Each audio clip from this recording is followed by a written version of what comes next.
Hi everyone, you won't believe कि जो doctor बैरी shares थे उन्होंने अपनी एक डाइटरी अप्रोच को डेवलप किया था जिसमें उन्होंने स्पेशली एम्फसाइज किया था कि अगर आप अपनी मील्स में मैक्रोन्यूट्रिएंट का रेशियो 40-30-30% के हिसाब से लेते हो तो इससे आपका जो शुगर लेवल है वो रिड्यूस हो सकता है, बॉडी की इन्फ्लेमेशन कम हो सकती है, ओवरऑल वेलबींग अच्छा हो सकता है और हॉर्मोन्स भी बैलेंस रहेंगे। तो वो कौन सी डाइट है, चलिए आज उसके बारे में जानते हैं। और जैसा कि आप देख रहे हैं कि हमने फैट डाइट के ऊपर एक सीरीज स्टार्ट करी है, तो ये भी फैशनेबल डाइट होने वाली है जो कि साइंटिस्ट अप्रूव नहीं है।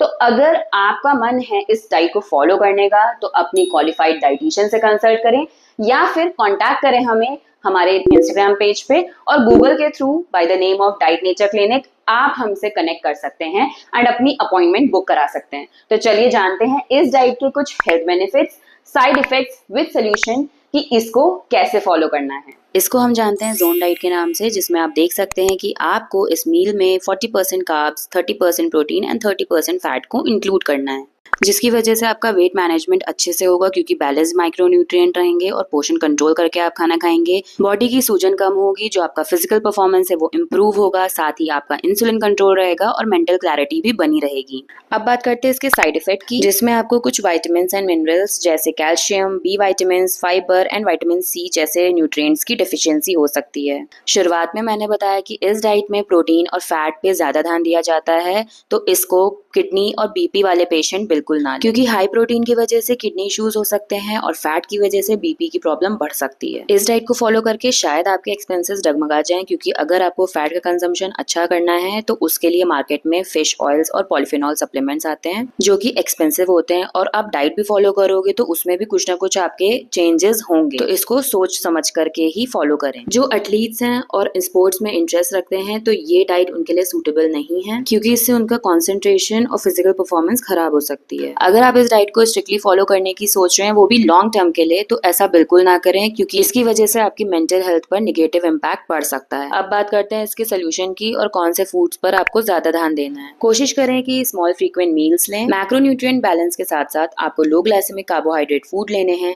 लीन प्रोटीन पर ज्यादा ध्यान देना है, जैसे skinless chicken, turkey and fish.